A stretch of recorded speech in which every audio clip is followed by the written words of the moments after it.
In 363 AD, a council of bishops made a decision. They gathered in a city called Laodicea. They reviewed a list of texts that early Christians had been reading for centuries. Texts that described Jesus in terms so vast, so cosmically terrifying, that ordinary people weren't supposed to sit with them unsupervised. They voted, and those books were banned, copies were hunted down, burned, and the portrait of Jesus inside them, a portrait that the earliest believers accepted as scripture, was erased from Western Christianity almost completely. Almost. Because high in the mountains of Ethiopia, a group of monks kept copying. They copied through war. They copied through invasion. They copied through centuries of isolation. They had no idea that the rest of the world had thrown away what they were preserving. They just believed it was true, so they kept going. And what they preserved describes a Jesus that most Christians today have never encountered. Not the soft-eyed figure of Renaissance painting, not the gentle shepherd of Sunday school, a being whose face blazes brighter than 1,000 suns, whose voice commands obedience from angels and demons across every realm of existence, in whose presence, according to texts nearly 2,000 years old, time and space themselves bend. Mel Gibson has read these texts, and in 2027, he is putting that Jesus on the biggest screens in the world.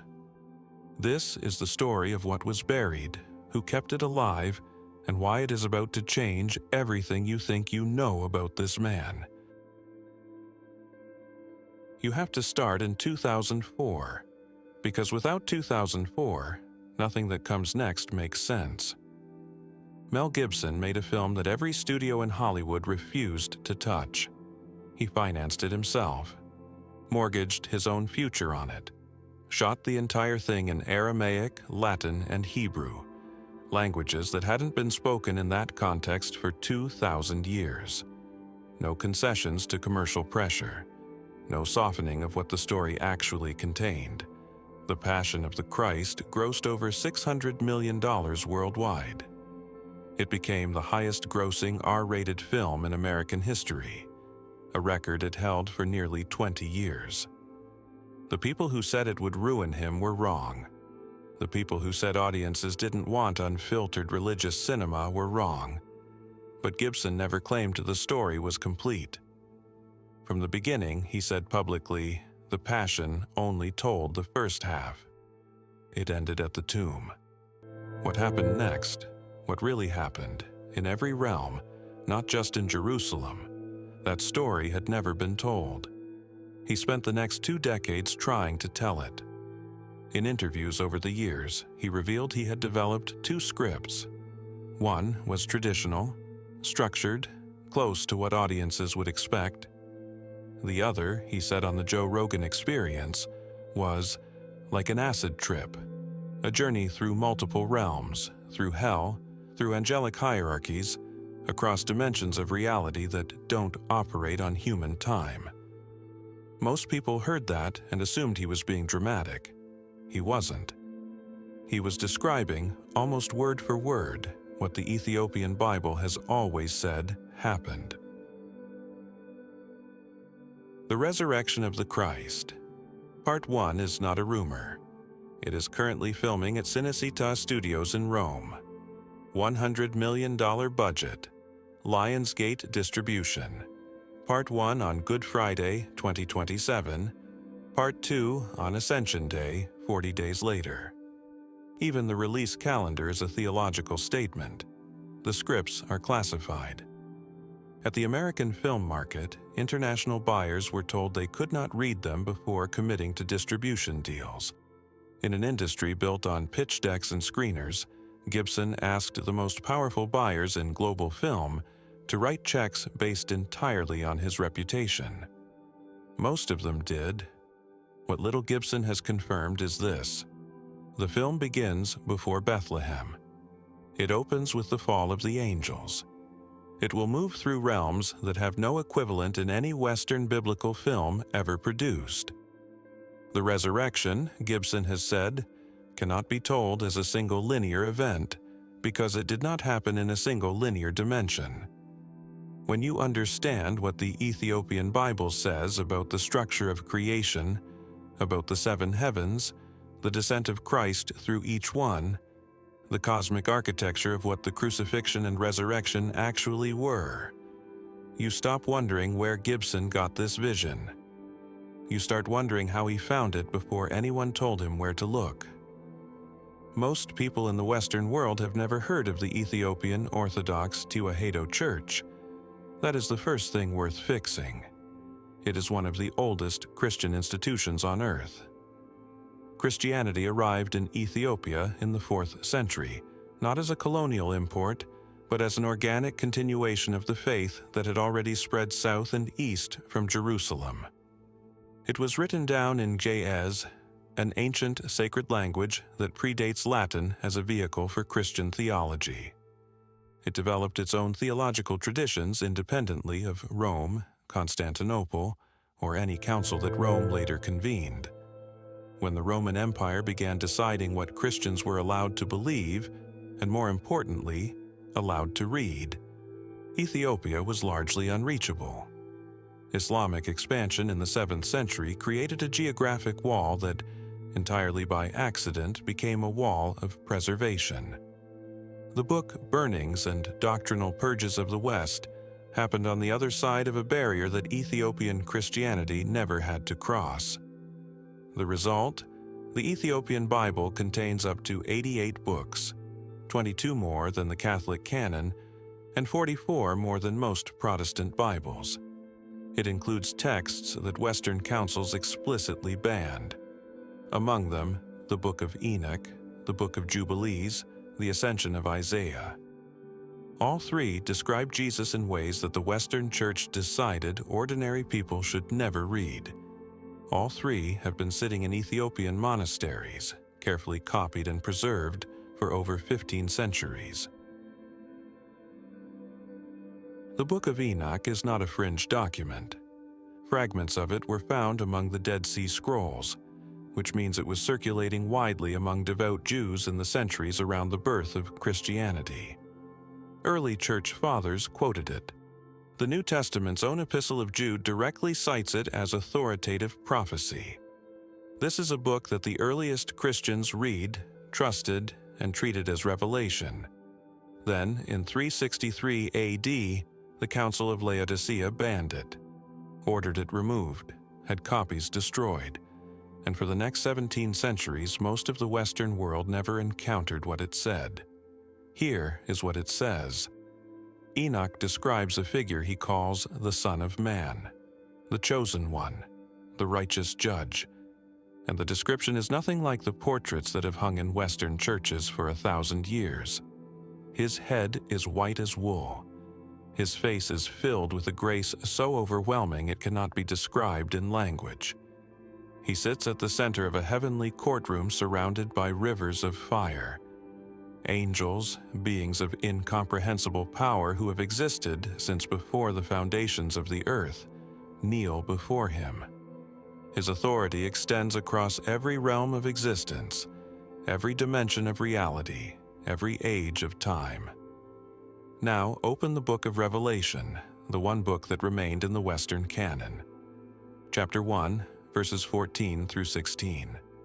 The description of Christ, hair white as wool, eyes like blazing fire, feet like polished bronze refined in a furnace, voice like rushing waters, a sharp sword issuing from his mouth, face blazing with unbearable light. The descriptions are not similar, they are the same. Scholars of ancient Jewish and Christian texts have confirmed this is not coincidence. The author of Revelation was drawing directly from the Enochic tradition, the same tradition that was later banned, burned, and replaced with something more convenient. But Ethiopia kept it. And so every Ethiopian Christian, for 15 centuries, has been reading a portrait of Jesus that the Western Church decided was too much. People assume the texts were banned for theological reasons, that the early church read them, found them doctrinally wrong, and responsibly excluded them from the canon. That is not what happened. Look at what these texts actually teach, not the apocalyptic imagery, the theology underneath it. The Book of Enoch, the Ascension of Isaiah, and the texts the Ethiopian church preserved describe a Christ who offers something that no institution can control: a direct, personal, unmediated encounter with God. No priest required, no sacrament required, no tithe required. These texts record Christ saying, in language the Ethiopian tradition preserved, "You are not children of dust, you are children of light." The kingdom of God does not come from outside you, it is already within you. Salvation is not a transaction, it is an awakening to what you already are. Read that again slowly, and then ask yourself, how does a centralized institution built on the authority of clergy, the necessity of sacraments, and the financial power of indulgences survive if those words reach ordinary people? It doesn't. So those words were removed. The cosmic Christ who declared the divine spark in every human being was replaced by a manageable figure. Beautiful, gentle, entirely dependent on institutional mediation to reach.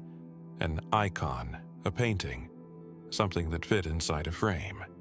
The monks in Ethiopia never got that memo. They kept copying the original. The Ascension of Isaiah was written in the late 1st or early 2nd century, within living memory of the New Testament. It describes the structure of creation as 7 distinct heavens, each more overwhelming than the last. The first heaven, angels overseeing the affairs of earth. The second, the movements of stars and celestial bodies across the cosmos. The third, paradise, the tree of life, gates of living fire, floors made of starlight. By the 6th heaven, a human being simply cannot endure what exists there.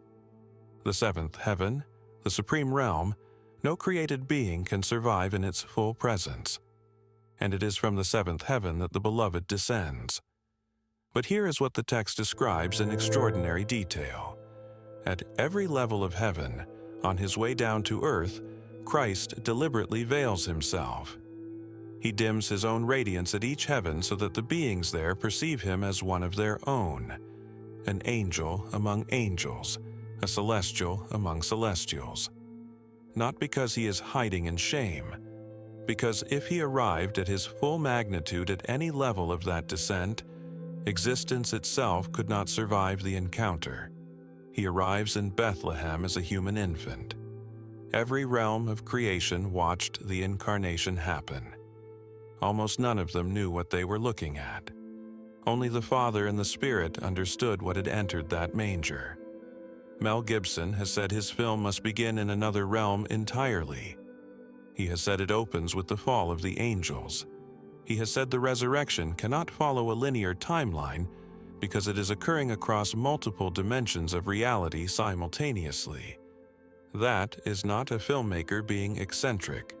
That is someone who found the Ascension of Isaiah and understood exactly what it was describing. Walk into an Ethiopian Orthodox church today, and you will not see the Jesus of Western Renaissance painting. You will see Exiober, Lord of the Universe. Dark-skinned, deep-eyed, surrounded by gold that represents not luxury but the fire of divine presence. Fully human and fully cosmic simultaneously. Not softened for accessibility, not domesticated for institutional comfort. The same figure Enoch described, the same being the Ascension of Isaiah mapped across the architecture of 7 heavens. In Ethiopian theology, miracles are not acts of charity, they are acts of cosmic restoration. When Christ commands a storm to stop, creation is recognizing its author and obeying. When Christ heals disease, the original design of existence is being repaired. When Christ raises the dead, he is not bending the rules of reality. He is simply asserting that life is more fundamental than death, and always has been. Modern scholars studying the Kingdom of Axum's manuscript traditions have found something that is quietly reshaping the field of early Christian history. the most sophisticated theological scholarship of the first millennium may not have been happening in Rome or Constantinople. It may have been happening in Africa. Ethiopian manuscripts that have never been fully translated, traditions that have never been digitized, texts that Western scholars have barely begun to examine. The monks preserved more than they knew. Here is what it comes down to. The Jesus that a billion people carry in their minds right now, the gentle, fair-skinned figure of countless paintings, the meek shepherd of popular imagination, was not shaped by the oldest sources. It was shaped by the sources that survived the purge, and by the European artists who illustrated those surviving sources 1,000 years after the original texts had been destroyed. The original portrait, the one the earliest Christians read, the one that early church fathers quoted before the councils told them to stop, the one that Ethiopian monks preserved through 15 centuries of isolation, looks almost nothing like that. It looks like what Enoch described. It looks like what the Ascension of Isaiah mapped. It looks like what the Book of Revelation preserved in the one chapter that made it through the filter. A being of absolute cosmic authority who chose to arrive as an infant, who moved through every realm of existence before it was time, who died as the source of all life, which the text describes as a rupture in the fabric of reality itself, and whose resurrection was not a single moment in Jerusalem, but a cosmic explosion of infinite light, reclaiming infinite territory, simultaneously across every dimension that exists.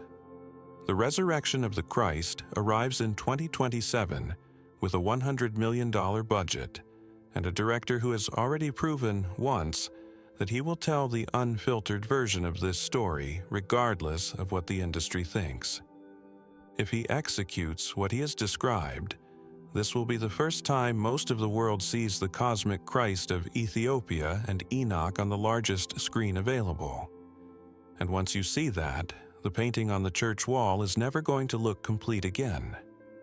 The monks who kept copying those manuscripts never expected this moment. They had no idea that in 2025, a Hollywood director would spend $100 million to show the world what they had been guarding. They were not preserving a controversy. They were not making a political statement. They climbed their mountains, sat in their stone rooms, and copied every word they believed was sacred, generation after generation, for 1,500 years. They preserved a Christ the Roman institution decided was too powerful to be public knowledge, too direct, too unmediated, a being who told people they carried divinity inside them and didn't need anyone's permission to access it. And here is the question they are quietly asking from those cliff-face monasteries right now. This is only the beginning. There are manuscripts in the Tigray highlands that have never been translated into any modern language. Texts that scholars have not yet examined. Traditions that exist nowhere in Western academic literature. If the Book of Enoch alone was enough to reshape our entire understanding of who this man was, what is in the manuscripts that haven't been opened yet? What else did they preserve? What else was buried?